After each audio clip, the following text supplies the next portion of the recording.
जी बेटा, एंजाइम्स जो है वो हम पढ़ने जा रहे हैं। एंजाइम्स एक्चुअली क्या होते हैं?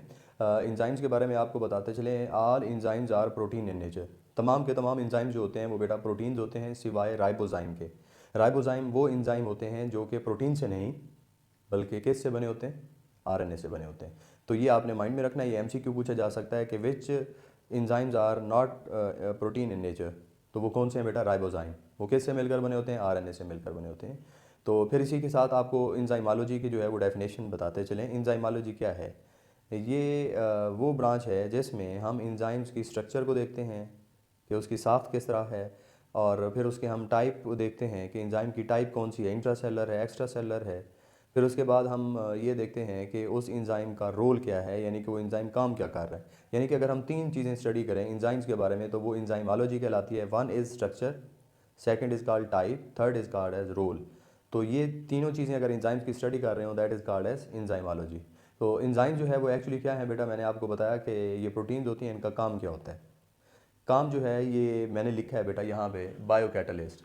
बायो कैटलिस्ट से मुराद ये है, bio mean living organism, catalyst means कि वो सब्सटेंसेस जो केमिकल रिएक्शन को स्पीड अप करते हैं। बायो कैटलिस्ट से मुराद ये अब हम बताएंगे आपको कि वो सब्सटेंस जो कि लिविंग ऑर्गेनिज्म के अंदर जो है वो केमिकल रिएक्शन जो हो रहे हैं उनको क्या करते हैं? स्पीड अप करते हैं। वो सब्सटेंसेस क्या कहलाते हैं? इंजाइम्स। और ये बायो कैटलिस्ट कौन सेंथिसाइज करता है? सेल के अंदर जो है वो सेंथिसाइज होते हैं। और ये इंजाइम्स ग्लोबुलर प्रोटीन्स होते हैं। ग्लोबुलर प्रोटीन से मतलब क्या है कि ये प्रोटीन की एक शेप है, ग्लोब लाइक शेप है। जिस तरह ग्लोब एक शेप होती है तो इसी तरह ये क्या है? ग्लोबुलर प्रोटीन मतलब ग्लोब की तरह की शक्ल की प्रोटीन्स हैं, और ये क्या करते हैं? Speed up the biochemical reaction.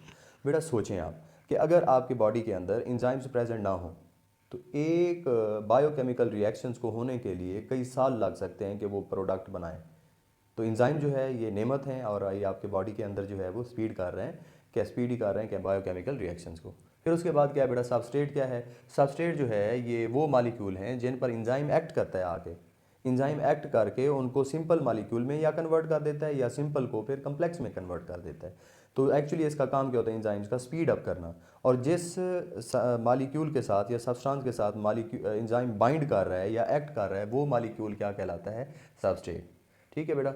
अच्छा, यहाँ पे एक अहम बात बताते चलें। हर इंजाइम अपना जो है एक स्पेसिफिक सबस्ट्रेट के साथ या मालिक्यूल के साथ अटैच होगा।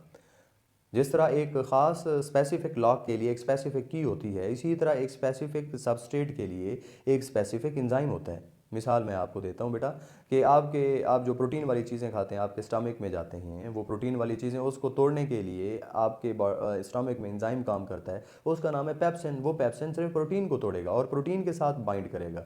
अब प्रोटीन क्या है? आपके सबस्ट्रेट। जो एंजाइम उसको तोड़ रहा है, पेप्सिन जिसका नाम है, वो क्या एंजाइम है? पेप्सिन एंजाइम, प्रोटीन उसका क्या है? सबस्ट्रेट। अब ये एंजाइम अपने सबस्ट्रेट प्रोटीन के साथ ही बाइंड करेगा और किसी चीज़ के साथ बाइंड नहीं करेगा। अगर आपने ग्लूकोज खा लिया या आपने स्टार्च खा लिए तो स्टार्च जो है मालिक्यूल के साथ एक और एंजाइम क्या होगा? बॉन्डिंग करेगा और उसको मतलब सिंपल में कन्वर्ट कर देगा। उस एंजाइम का नाम क्या है? That is called as amylase. अब अमाइलेज एंजाइम जो है वो अपने ख़ास सबस्ट्रेट के साथ जिसका नाम क्या है? स्टार्च, उसके साथ बाइंड करेगा। ये प्रोटीन के साथ बाइंड नहीं करेगा। तो इसका मतलब ये है कि एंजाइम जो है act on the specific molecule.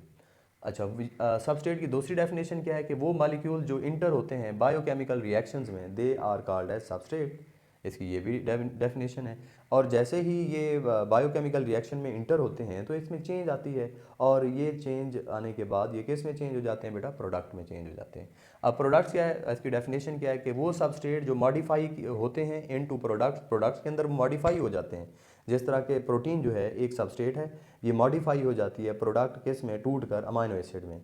और इस में रोल प्ले कौन कर रहा है? एंजाइम्स जो है वो मेन रोल प्ले कर रहा है। तो यहाँ पे लिखते हैं सबस्ट्रेट, वो सबस्ट्रेट जो है अगर वो मॉडिफाई हो जाए into products by the help of enzyme that is called as product.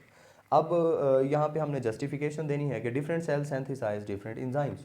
हमारे बॉडी के अंदर जो डिफरेंट सेल्स हैं बेटा वो डिफरेंट काम कर रहे हैं। ठीक है, जिस तरह अल्लाह ताला ने इंसानों की तकसीम जो है वो की है, मुख्तलिफ इंसान मुख्तलिफ शोबों से वाबस्ता हैं, तो इसीलिए जो हमारे बॉडी के अंदर डिफरेंट सेल्स हैं वो डिफरेंट जो है वो फंक्शंस परफॉर्म कर रहे हैं। आइए बेटा एग्जांपल देते हैं। आपको बताएं कि प्लांट्स के लीफ में मीज़ोफिल सेल होते हैं। मीजोफिल सेल क्या करते हैं, फोटोसिंथेसिस का प्रोसेस करते हैं। और ये फोटोसिंथेसिस आपने पढ़ा बेटा कि ये कौन सा रिएक्शन है, ये एनाबोलिक रिएक्शन है, जिसमें छोटे मालिक्यूल लार्ज मालिक्यूल में चेंज हो जाते हैं। ये जो छोटे मालिक्यूल लार्ज मालिक्यूल में चेंज हो जाते हैं, ये बीच में प्रोसेसेस में इंजाइम्स यूज़ होते हैं। अब वो इंजाइम्स कौन यूज़ करेगा, मीजोफिल सेल जो है वो सिंथेसाइज करेगा और फिर उसको यूज़ करेगा। वो इंजाइम्स कहीं और नहीं प्रिपेयर होंगे, वो इंजाइम्स जो फोटोसिंथेसिस में यूज़ होते हैं मीजोफिल सेल ही उनको तैयार करेगा और कोई सेल जो है वो उनको तैयार नहीं करेगा। फिर उसके बाद ग्लाइकोलाइसिस। लाइसिस का मतलब होता है break down. Glyco mean glucose, यानी कि ग्लूकोज की ब्रेक डाउन के लिए जो इंजाइम्स रिक्वायर होंगे वो एक स्पेसिफिक सेल जो है वो तैयार करेगा। वो मीजोफिल सेल नहीं तैयार करेगा वो इंजाइम, ठीक है बेटा। ये वो सेल तैयार करेगा जहाँ पे क्या हो रही है, रेस्पिरेशन हो रही है या ग्लूकोज की ब्रेक डाउन हो रही है। वो मीजोफिल सेल में नहीं होती। तो इसीलिए डिफरेंट सेल जो है वो क्या होते हैं बेटा, डिफरेंट इंजाइम जो है वो अपने लिए तैयार करते हैं। जो काम जिसने करना है जिस सेल ने, उसी से रिलेटेड वो अपने इंजाइम तैयार करता है, बाकी इंजाइम उसने तैयार नहीं करने बेटा। नेक्स्ट जो है बेटा हम टाइप्स ऑफ इंजाइम्स पढ़ते हैं। इंजाइम की जो है वो टाइप्स किस बेसिस पे जो है वो हम बनाते हैं, उसकी on the basis of work के वो कहाँ पे काम कर रहे हैं, इंजाइम कहाँ पे काम कर रहे हैं, इसकी बुनियाद पे इंजाइम्स को क्लासीफाई किया जाता है। इस बेस पे इंजाइम को दो जो है वो टाइप में क्लासीफाई किया जाता है। One is called as intra cellular enzyme और दूसरा जो है बेटा क्या कहलाता है, एक्स्ट्रा सेलुलर इंजाइम। जी बेटा, नाम से जाहिर है कि इंट्रा सेलुलर, इंट्रा मतलब होता है within, cellular mean cell. ऐसे इंजाइम जो सेल के अंदर काम कर रहे हैं they are called as intra cellular enzyme. Extra cellular, extra mean outside, cellular mean cell, यानी कि ऐसे इंजाइम जो सेल से बाहर काम करते हैं they are called extra cellular enzyme. अब हम आपकी एग्जांपल डेफिनेशन बता दी, अब आपको एग्जांपल बताएंगे कि इंट्रासेलुलर सेल के अंदर काम करते हैं। मिसाल क्या है, ग्लाइकोलाइसिस के जो इंजाइम्स हैं वो सेल के अंदर काम कर रहे हैं। यानी कि ग्लाइकोलाइसिस क्या है बेटा, पहले भी मैंने आपको बताया कि glycolysis mean the break down of glucose. ये ग्लूकोज की ब्रेक डाउन सेल के अंदर हो रही है, सेल के साइटोप्लाज्म में हो रही है। ये एमसीक्यूज पूछा जा सकता है जी। ग्लाइकोलाइसिस कहाँ पे होती है, सेल के साइटोप्लाज्म में। तो साइटोप्लाज्म में जो ग्लूकोज की ब्रेक डाउन हो रही है उसके लिए जो इंजाइम ज़रूरी हैं वो सेल के अंदर ही जो है वो मौजूद होंगे। तो ये इंट्रासेलुलर इंजाइम्स होंगे जो ग्लूकोज की ब्रेक डाउन कर रहे हैं, यानी कि ग्लाइकोलाइसिस कर रहे हैं। फिर उसके बाद हम पढ़ेंगे एक्स्ट्रा सेलुलर इंजाइम्स। ये वो इंजाइम जो सेल के बाहर से काम करते हैं। इसकी एग्जांपल है, अभी स्टमक के अंदर एक इंजाइम है पेप्सिन। वो पेप्सिन क्या कर रहा है, प्रोटीन को डाइजेस्ट कर रहा है, प्रोटीन को तोड़ रहा है। वो स्टमक के अंदर तो काम कर रहा है। याद रहे कि स्टमक एक ऑर्गन है, स्टमक सेल नहीं है। तो स्टमक ऑर्गन के अंदर जो है वो काम कर रहा है इंजाइम पेप्सिन, वो प्रोटीन को डाइजेस्ट कर रहा है। सेल के अंदर वो काम नहीं कर रहे, वो स्टमक के अंदर काम कर रहे हैं। स्टमक ऑर्गन है, सेल नहीं है। इसी तरह इंटेस्टाइन जो है ये भी हमारा डाइजेस्टिव सिस्टम का एक ऑर्गन है। इसमें एक इंजाइम मौजूद है जिसका नाम है ट्रिप्सिन। ट्रिप्सिन इंजाइम भी क्या करता है, प्रोटीन को डाइजेस्ट करता है।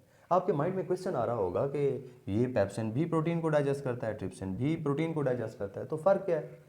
फ़र्क ये है कि पेप्सिन एंजाइम जो है ये लो पीएच पे काम करता है बेटा। जो है पेप्सिन कहाँ पे काम करता है बेटा, स्टमक के अंदर, और लो पीएच पे काम करता है। ये ट्रिप्सिन एंजाइम इंटेस्टाइन में होता है और ये बेटा हाई पीएच पे काम करता है।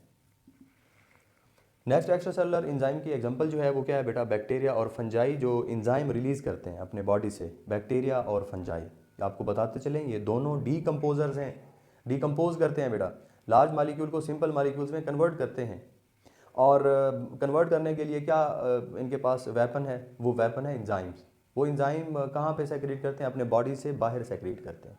वो सेक्रेट जब करते हैं तो बाहर मौजूद जो सबस्ट्रेट है, यानी कि कोई भी डेड मैटर है, उसको वो इंजाइम उनके बॉडी से बाहर रिलीज़ होकर उसको सिंपल मालिक्यूल्स में कन्वर्ट करते हैं। तो इसी तरह बैक्टीरिया और फंजाई जो रिलीज़ करते हैं इंजाइम, वो भी क्या होते हैं, एक्स्ट्रा सेलुलर होते हैं। वो सेल से बाहर काम करते हैं ताकि चीज़ों को वो डिकम्पोज कर सकें।